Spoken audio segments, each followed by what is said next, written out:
Hong Kong-Zhuhai-Macau Bridge opens to traffic. A verdict of unlawful killing for the death of a taxi driver. And the US to revoke visas of certain Saudi officials.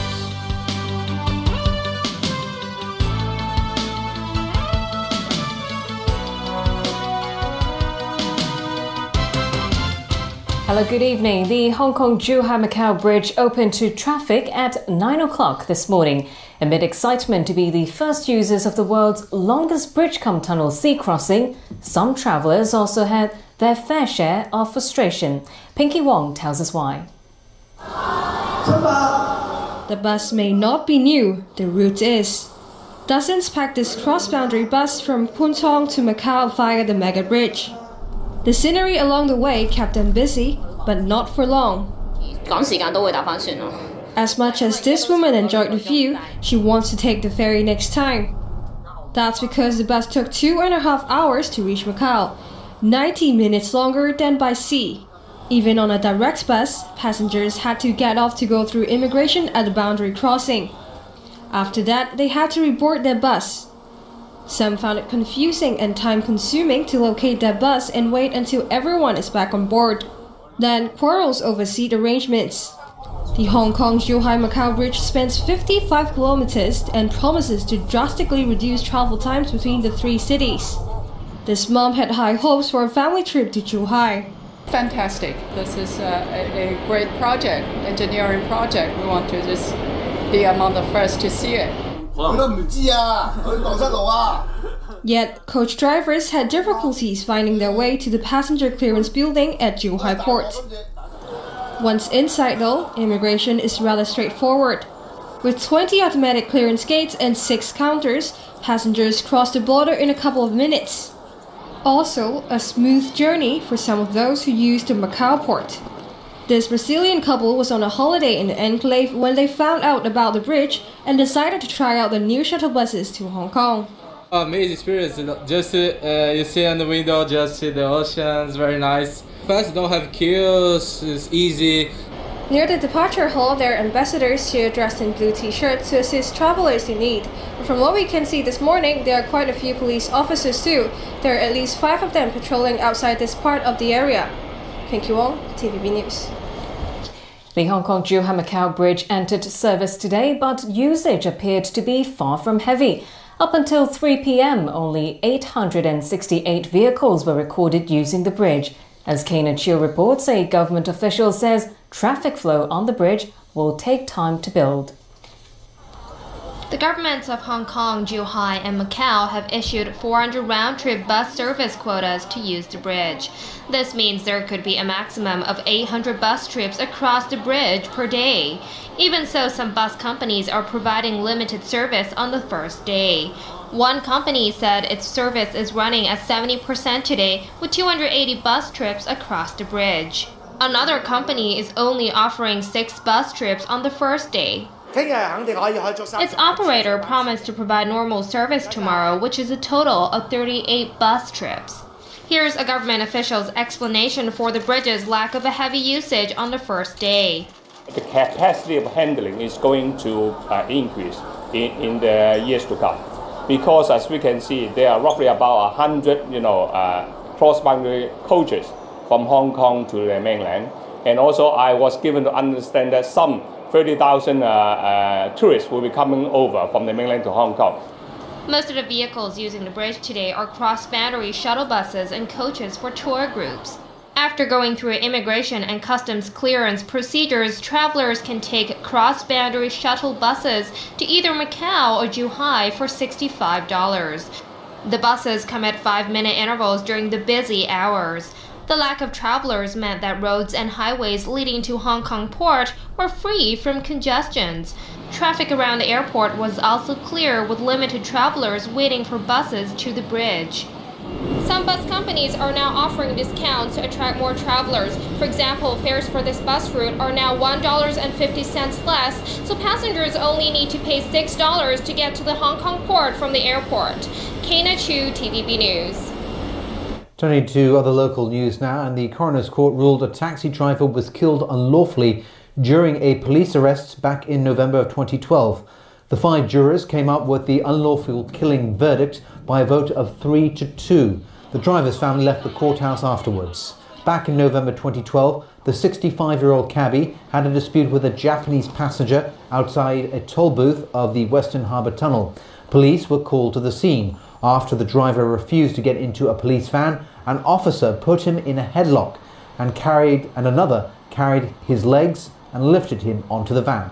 The cabbie was diagnosed with neck injuries 2 days after his arrest. The driver stayed in hospital and died a month later from bronchitis. And overseas, facing global outrage over the killing of journalist Jamal Khashoggi, Saudi Arabian officials are now acknowledging that he was targeted inside the kingdom's consulate in Istanbul, but they still insist the death was accidental. US President Donald Trump called it the worst cover-up ever. Alan Buckner reports.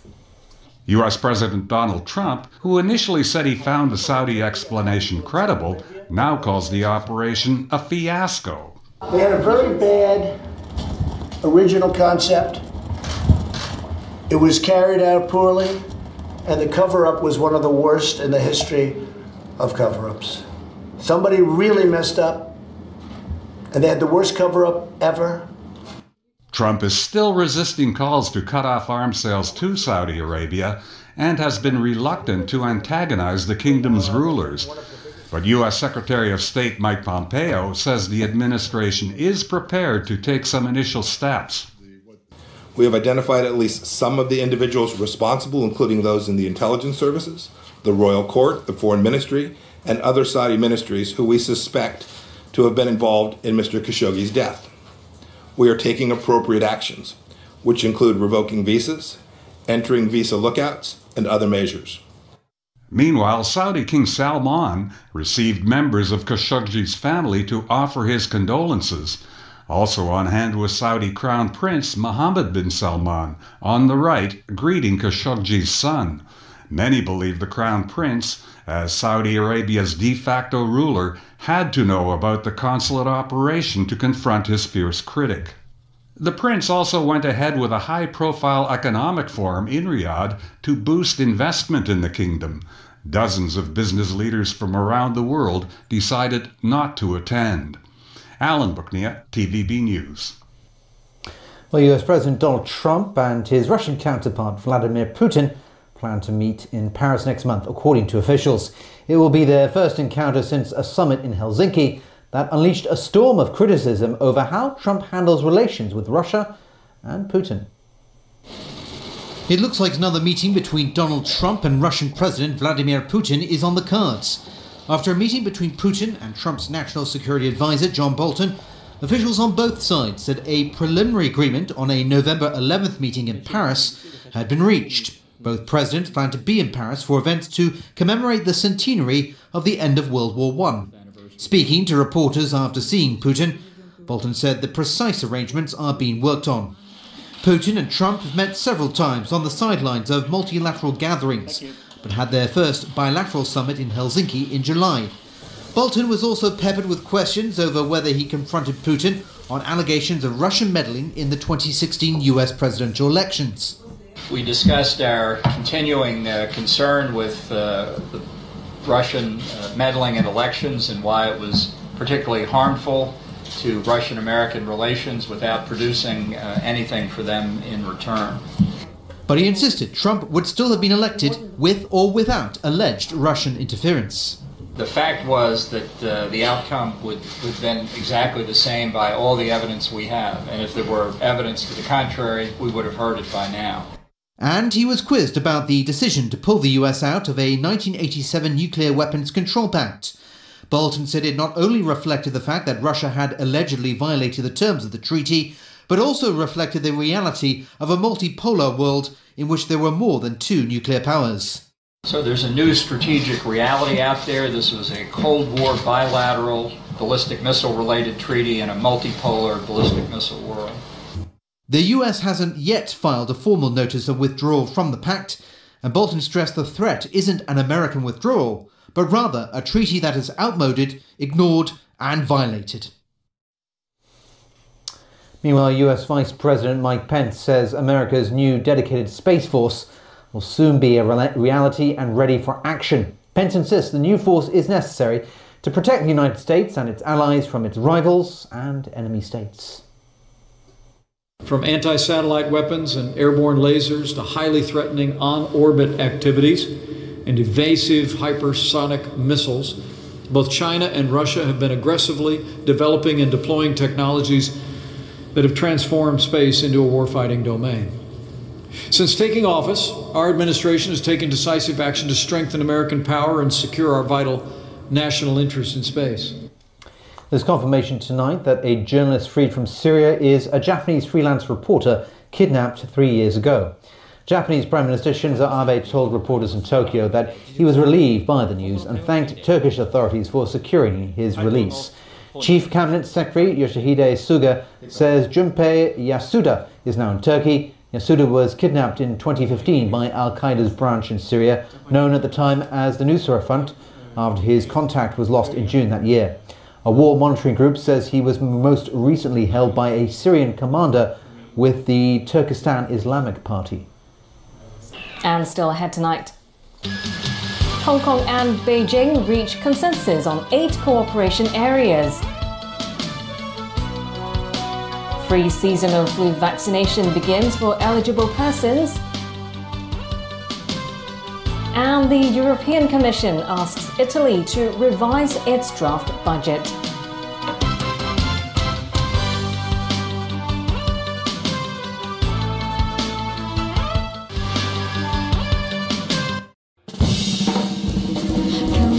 Live. Korea. Metropolis. Nature. Freshness. Variety. Culture. Passion. Sky. World. 港鐵朗屏站自然都會生活，朗城會。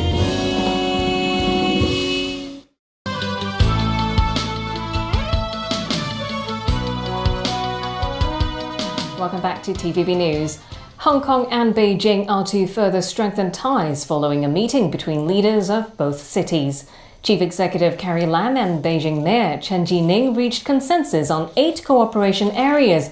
That includes city management, education and training for civil servants. Earlier, the CE also met with Beijing's Party Secretary Cai Qi, who called the Hong Kong-Zhuhai-Macau Bridge project a miracle.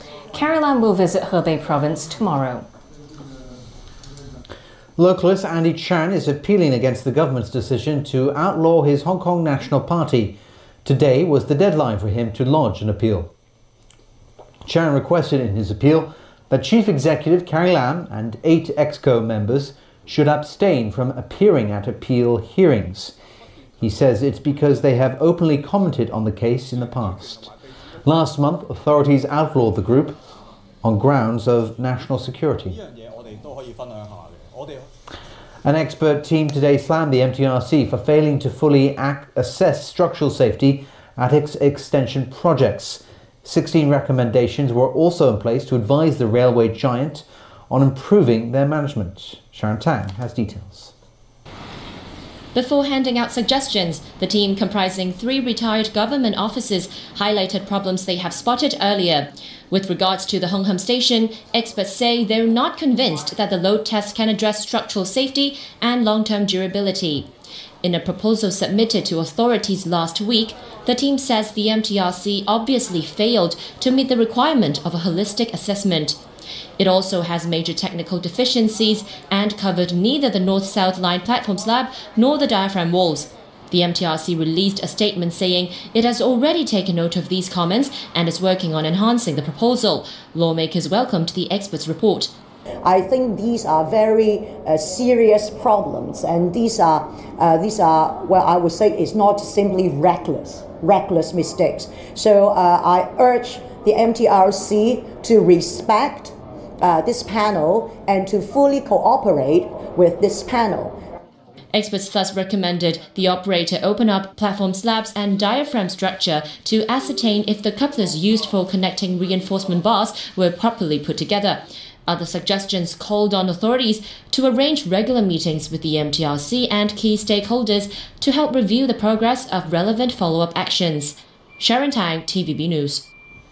A judge-led panel probing the Hong Kong station construction scandal was told that Leighton Asia workers were seen cutting short reinforcement steel bars on several occasions. A China technology employee told the Commission of Inquiry that he witnessed workers wearing main contractor Leighton Asia's vests cutting the steel bars on 3 occasions between September 2015 and February 2016. The witness said he believed what they were doing was wrong. When asked why he did not stop the Leighton Asia workers, he said that was because they were not his colleagues. But Hong Choi Engineering, employed by subcontractor Intrafor, said it did not receive any instructions to shorten the steel bars. From today onwards, free seasonal flu and pneumococcal vaccinations for eligible persons in Phase 1 of the current year's government vaccination programme. They can get vaccinated at public hospitals and clinics, maternal and child health centres and student health service centres. Health officials received the vaccines this morning. They're hoping more people will follow suit soon, as immunity takes 2 to 4 weeks to develop. Phase 2 of the vaccination programme will be launched on November 5th to cover all local residents aged 65 or above. The European Commission has accused Italy of brazenly breaking EU rules on public spending after rejecting the country's draft budget for 2019. The Commission has called on Rome to present a new budget that would cut the structural deficit by 0.6% of gross domestic product rather than increase it by 0.8 percentage points as in the current plan. Italy was given a 3-week deadline to revise its 2019 budget or face disciplinary action. The EU's executive arm was for the first time exercising a power obtained in 2013.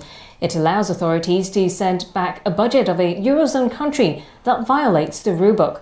The European Commission said it had previously dealt with France, Spain, Portugal and past Italian administrations that broke EU fiscal rules, but none of them were as blatant as the latest Italian budget. And that's the news. And thanks for